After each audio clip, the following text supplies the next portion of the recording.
Hi అండి, welcome back to our channel Shanmukha Agastya vlogs. ఈరోజు నేను మునగాకుతో బోండాలు ఎలా తయారు చేయాలో చెప్తాను. దానికంటే ముందు మునగాకులో ఉన్న పోషక విలువలు తెలుసుకుందాం. మునగాకు ఎక్కువగా తినడం వల్ల మూసుకుపోయిన రక్తనాళాలు ఓపెన్ అవుతాయండి. అలాగే బీపీ కూడా బాగా కంట్రోల్లోకి వస్తుంది. డయాబెటీస్ వాళ్ళకు కూడా ఇది చాలా మంచిది. షుగర్ను కూడా ఎక్కువ పెరగకుండా కంట్రోల్లోనే ఉంచుతుంది. అలాగే మునగాకులో ఐరన్, ఫైబర్ ఎక్కువగా ఉండడం వల్ల ఇది కంటి చూపుకి చాలా మంచిది. మోకాళ్ళకి కూడా చాలా మంచిది. మోకాళ్ళ నొప్పులు కూడా తగ్గుతాయి. అలాగే ప్రెగ్నెంట్ లేడీస్ కూడా దీన్ని తినడం వల్ల చాలా మంచిదండి. రక్తాన్ని కూడా బాగా శుద్ధి చేస్తుంది. దీంట్లో విటమిన్ ఏ, విటమిన్ సి కూడా ఉంటాయి. ఇప్పుడు బోండాలు ఎలా తయారు చేయాలో చూసేద్దాం. ముందుగా ఒక పాత్ర తీసుకొని దీంట్లో రెండు సన్నగా చాప్ చేసిన పచ్చిమిర్చి వేశాను. ఒక రెమ్మ కరివేపాకు తీసుకొని సన్నగా తురిమాను. ఇప్పుడు ఇందులోకి కాస్తంత కొత్తిమీర, పుదీనా కూడా సన్నగా తురిమి వేసేస్తున్నాను. ఇప్పుడు దీంట్లోకి 1 కప్పు ఆనియన్స్ వేసాను. ఇలా నేను ఒక 3 రెమ్మలు మునగాకు తీసుకున్నాను. దీన్ని నీట్గా బాగా వాష్ చేసేసి ఇప్పుడు ఇందులో వేస్తున్నాను. మునగాకు ఇలా ఆకులుగా కాకుండా ఇలా వేసిన తర్వాత 2 చేతులతో ఇలా తీసుకొని లైట్గా ఇలా కొంచెం కచ్చాపచ్చాగా వచ్చేలాగా లైట్గా ఇలా చేస్తే చాలు.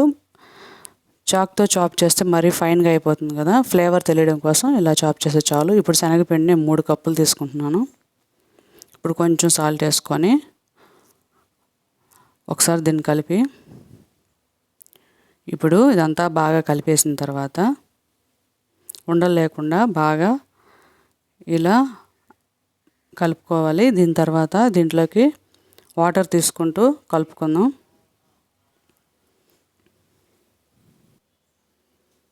ఇప్పుడు కొంచెంగా నీళ్లు పోసుకుంటూ దీన్ని బాగా కలుపుకోవాలి. కన్సిస్టెన్సీ అనేది చుట్టినప్పుడు ఒక ఉండలాగా వచ్చేలాగా ఉంటే సరిపోతుందండి. మరీ జారుగా అయితే అవసరం లేదు. ఇప్పుడు చూపిస్తున్నాను కదా, ఇలా ఒక ఉండలా వస్తే సరిపోతుంది. ఇప్పుడు దీన్ని 5 నిమిషాలు పక్కన పెట్టేసి 5 నిమిషాల తర్వాత దీంట్లోకి కాస్తంత బేకింగ్ సోడా వేస్తున్నాను. ఇప్పుడు దీన్ని కూడా మరొకసారి బాగా కలిపేస్తున్నాను. ఇప్పుడు ముందుగానే స్టవ్ వెలిగించి ఒక బాండిల్ పెట్టి దీంట్లో ఆయిల్ పోసి లో ఫ్లేమ్లోనే ఆయిల్ బాగా మరగనివ్వాలి. ఇప్పుడు ఆయిల్ హీట్ అయిందో లేదో చూడడం కోసం కాస్త వేసానులేండి. ఇప్పుడు బోండాలన్నీ 1 బై 1 ఒక్కొక్కటిగా వేసుకుంటూ బాగా బ్రౌన్ కలర్ వచ్చే వరకు ఫ్రై అవనిద్దాం. హై ఫ్లేమ్లో పెడితే పైనంతా కలర్ వస్తుంది కానీ లోపలైతే పచ్చిగానే ఉండిపోతుంది. అందుకనే మీడియం ఫ్లేమ్లోనే ఉంచండి. ఆయిల్ హీట్ చేసుకునేటప్పుడు కూడా లో టు మీడియం ఫ్లేమ్లోనే ఉంచి ఆయిల్ హీట్ అవ్వనివ్వండి. ఇప్పుడు మరోసారి ఇలా అన్నీ 1 బై 1 బోండాలన్నీ వేసేసి ఇవన్నీ బ్రౌన్ కలర్ వచ్చేంత వరకు ఫ్రై చేస్తే సరిపోతుంది. ఇలా బ్రౌన్ కలర్ వచ్చే వరకు ఫ్రై చేస్తే సరిపోతుంది. నేను చూపించిన ఈ కన్సిస్టెన్సీలో కలిపితే ఆయిల్ కూడా ఎక్కువ పీల్చలేదండి. ఇప్పుడు మరోసారి మిగిలిన పిండి కూడా బోండాలుగా వేసేసాను.